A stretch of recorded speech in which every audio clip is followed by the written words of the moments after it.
Assalamu alaikum wa rahmatullahi wa barakatuh, mes chers frères et sœurs. La dernière fois, nous avions vu donc les deux premières peurs qui étaient la peur de l'échec et la peur du rejet. Aujourd'hui, Inch'Allah, nous allons voir les trois autres peurs qui nous restent, c'est-à-dire la peur de paraître stupide, la peur de l'inconnu et la peur du changement. Mes chers frères et sœurs en islam, concernant donc la peur d'avoir l'air stupide. Par exemple, un exemple qui arrive souvent sont des gens qui veulent apprendre l'arabe ou le tajwid, mais qui se sentent idiots de se présenter aux cours sans connaissance de base dans le domaine. Yani sans même connaître l'alphabet arabe par exemple. Et on a peur d'avoir l'air stupide si on est incapable de saisir les bases du sujet. Et par conséquent, on décide de ne pas assister à ces cours-là. Ou encore, on a une brillante idée d'entreprise, mais on n'a aucune expérience dans le domaine. La peur d'avoir l'air d'un imbécile nous empêche même d'essayer l'idée. Beaucoup donc d'entre nous échouent même avant de commencer à cause de la peur d'avoir l'air stupide. Nous sommes tellement conscients de nous ridiculiser en sortant de nos zones de confort ou en apprenant quelque chose de nouveau que cela nous paralyse. À présent, mes chers frères et sœurs en islam, nous avons compris que toutes les formes négatives de peur nous paralysent et nous empêchent de poursuivre nos objectifs. La peur d'avoir l'air stupide n'est pas différente. La plupart d'entre nous avons tendance à dramatiser nos vies. Les scénarios fous que nous imaginons dans nos têtes arrivent rarement et la plupart des gens ne prêtent même pas attention à savoir si nous avons l'air idiots ou pas, car eux aussi s'inquiètent d'avoir l'air idiots. Regardons par exemple l'exemple d'assister à des cours d'arabe. Tout comme nous, le reste des camarades de classe est nouveau dans la langue, et tous aussi susceptibles de faire une erreur stupide. Tout le monde est tellement inquiet de sa propre compréhension du sujet que personne ne fait vraiment attention aux erreurs des autres, et même s'ils le font, ils s'en souviennent rarement. Les choses que nous voulons faire ne sont presque jamais aussi importantes que ce que nous en faisons. Notre drame est généralement bien plus grand que la réalité. Même nos enseignants, s'ils sont de bons enseignants, comprennent que nous sommes nouveaux dans le sujet et que nous sommes beaucoup plus susceptibles de faire des erreurs. Donc, ils sont bienveillants et compréhensifs à ce sujet. Alors, mes chers frères et sœurs en islam, qu'y a-t-il vraiment à craindre? Si nous avons un objectif, ne pensons pas à quel point on pourrait avoir l'air stupide pendant les premières étapes de la poursuite de cet objectif. Concentrons-nous sur les objectifs et comprenons que faire des erreurs est inévitable. Les erreurs ne sont pas la fin du monde. Tout objectif qui vaut la peine d'être atteint mérite de faire des erreurs en cours de route. L'un des meilleurs moyens de surmonter donc cette peur est de rire de nos propres erreurs. Cela allège l'atmosphère, met les autres à l'aise et nous donne le courage de continuer parce que si quelqu'un rit, il rit avec toi au lieu de rire de toi. Maintenant, concernant la peur de l'inconnu. L'émotion la plus ancienne et la plus forte de l'humanité est la peur, et le type le plus ancien et le plus fort de peur est la peur de l'inconnu. Les humains ont naturellement peur de l'inconnu et nos expériences de vie ont tendance à se construire sur de telles peurs. Le monde peut être très risqué et souvent nous ne savons pas à quoi nous attendre en nous aventurant dans un nouvel endroit. Est-ce que cela ira bien ou est-ce que cela ira mal?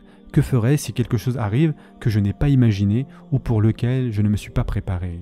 Par exemple, on veut déménager dans un autre pays, mais tellement de choses concernant ce pays sont inconnaissables jusqu'à ce qu'on y vit réellement. Beaucoup de gens louent le pays comme un bon endroit pour vivre, pourtant chaque endroit a ses défauts.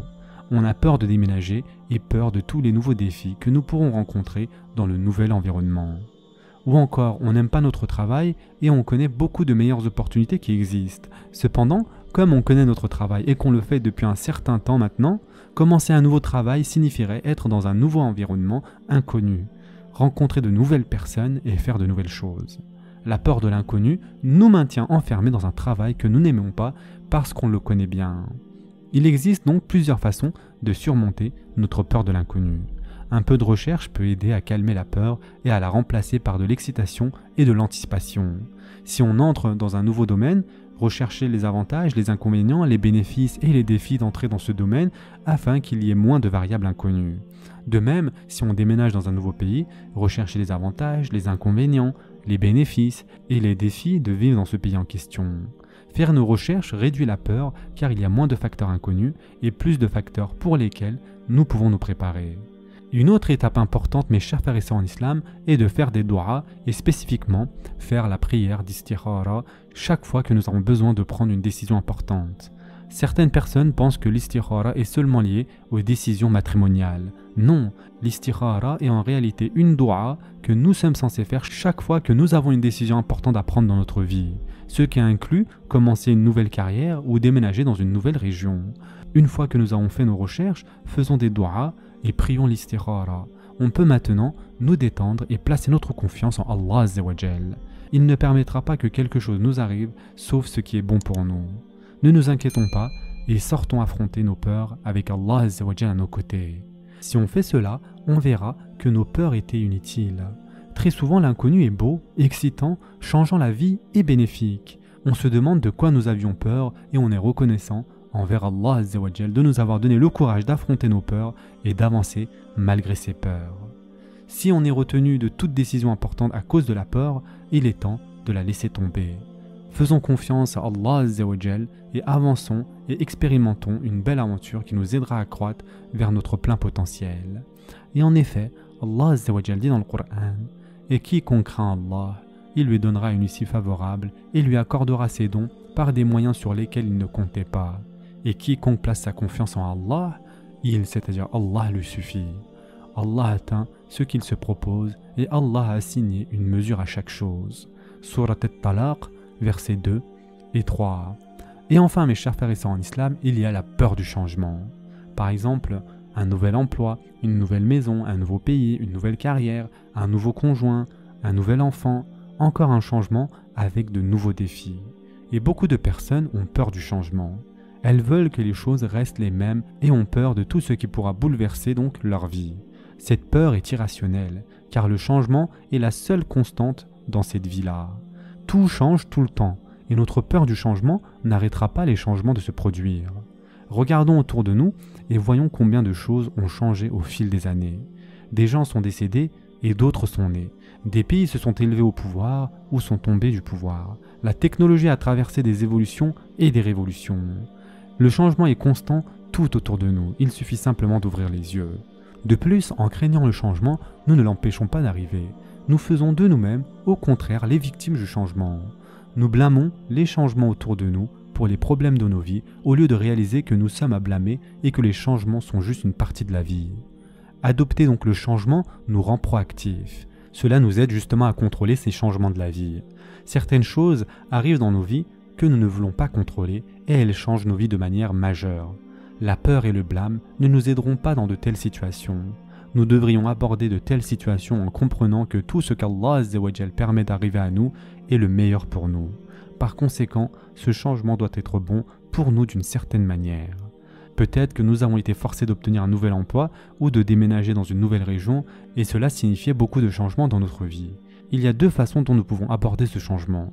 On peut soit pleurer à ce sujet, parler de combien on déteste le changement et devenir une victime de ces circonstances. En faisant cela, on se prive de l'opportunité de tout bénéfice et détruit notre propre confiance. Ou bien, on peut embrasser le changement comme le décret d'Allah Azza wa Jal pour nous, et considérer cela comme une nouvelle opportunité avec de nouvelles expériences et de nouveaux bénéfices. En faisant cela, on l'aborde avec un état d'esprit positif et confiant et on bénéficie du changement.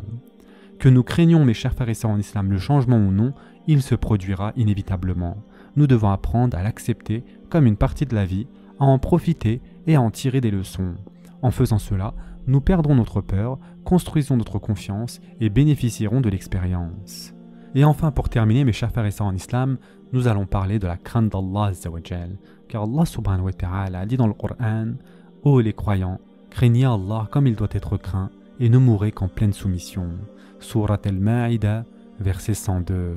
De plus, le prophète sallallahu alayhi wa sallam a dit « Crains Allah où que tu sois, fais suivre une mauvaise action par une bonne action qui l'effacera, et comporte-toi bien envers les gens. » Et ce hadith a été rapporté par Tirmidhi.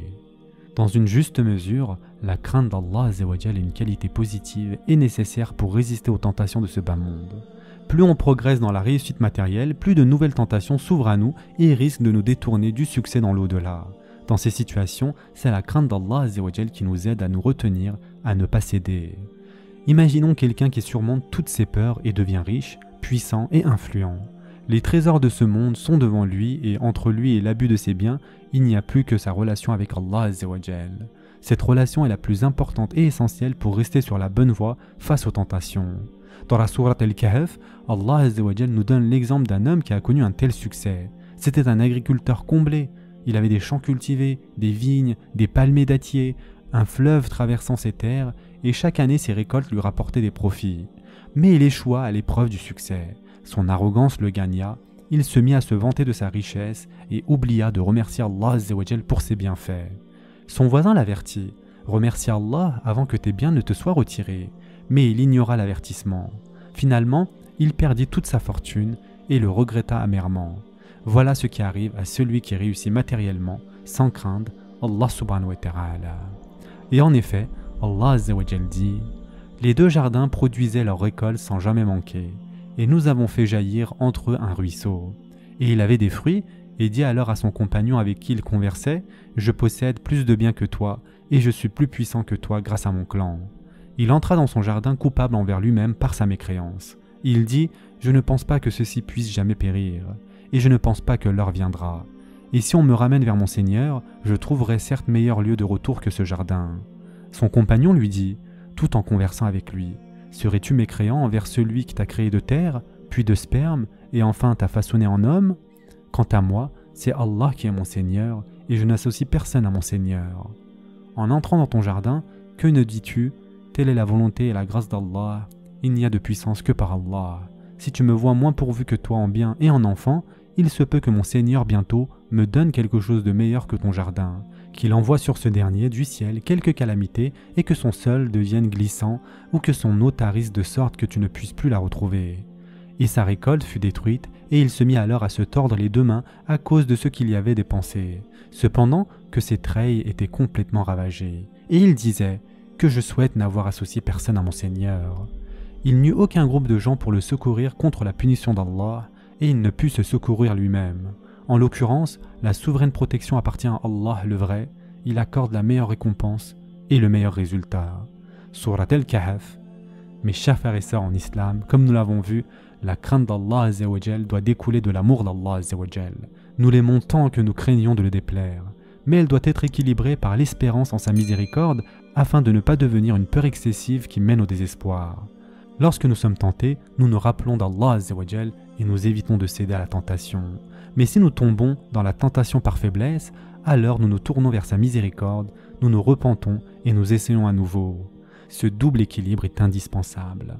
La crainte sans espérance mène au désespoir et l'espérance sans crainte mène à la négligence. Tous deux entravent le succès ici-bas et dans l'au-delà.